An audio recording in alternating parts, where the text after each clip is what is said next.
Hello, my name is Adam Shapiro. I'm a pediatric respiratory medicine specialist at McGill University in Montreal, Quebec, Canada, and I'm the medical director of the PCD Foundation Clinical and Research Center Network.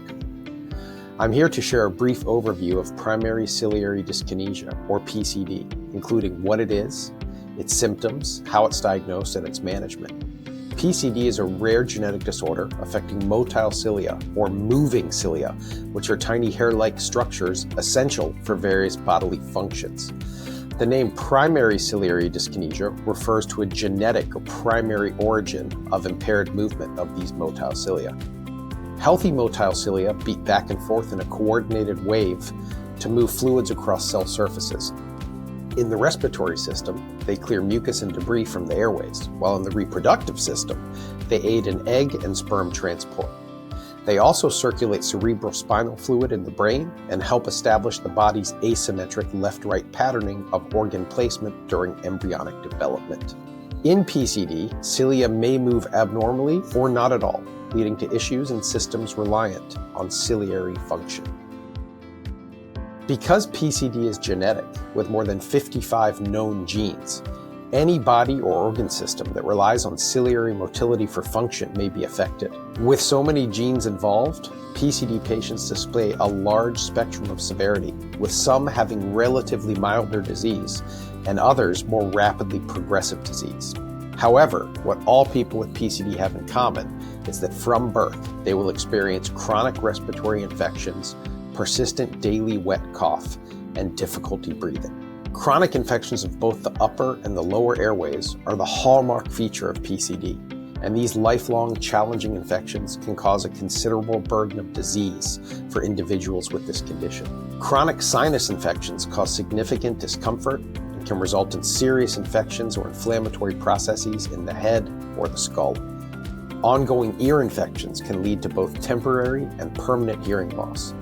Of greater concern are persistent and progressive lung infections, which can cause permanent structural damage to the lower airways and a decline in lung function. In some cases, lung disease progresses to the point of early respiratory failure or the need for lung transplantation.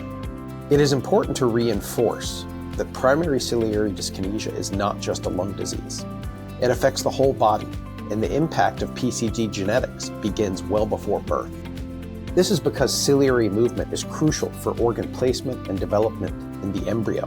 Without functioning cilia, organ development and placement results in laterality defects or situs defects, which occur randomly. About half of the people with PCD have typical organ placement and arrangement in their chest and abdominal cavities. This is known as situs solitis.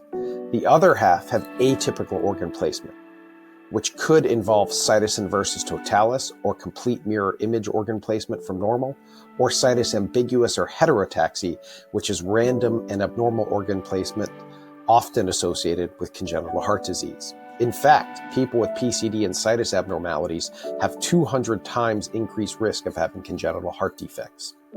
PCD can also cause hearing loss, and most children with PCD will have temporary hearing loss due to fluid buildup behind the eardrum.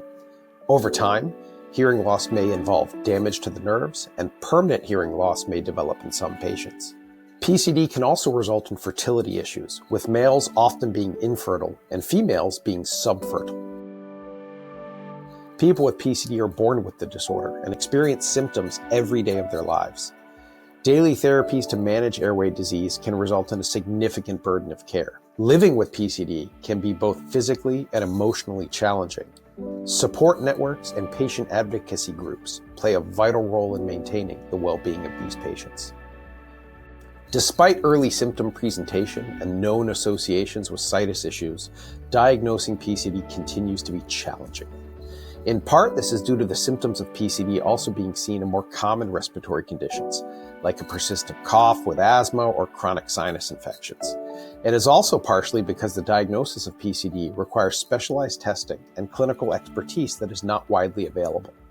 Diagnostic methods include genetic testing to identify mutations in genes linked to PCD, and high-speed video microscopy to assess ciliary movement, and nasal nitric oxide screening.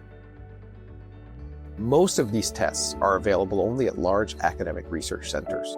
Early intervention may improve outcomes in PCD, which means a timely diagnosis is essential to preventing long-term damage to the lungs, sinuses, and other body organs. Managing PCD relies on the expertise of doctors, researchers, and pharmaceutical innovators who play a key role in improving early diagnosis, developing better treatments, and advancing research for this underserved condition. There is currently no cure for PCD, but while we work towards a cure, there are treatments that focus on managing symptoms and preventing complications. These include airway clearance therapy to help clear mucus, antibiotics for respiratory infections, and hearing aids or fertility treatments when necessary. PCD requires a multidisciplinary approach and regular monitoring by a team of specialists, including pulmonologists, ear, nose, and throat experts, and fertility specialists, in order to manage the ongoing complications of this disease. PCD is a rare and often underdiagnosed condition. By raising awareness and supporting research, we can improve diagnosis and treatment outcomes.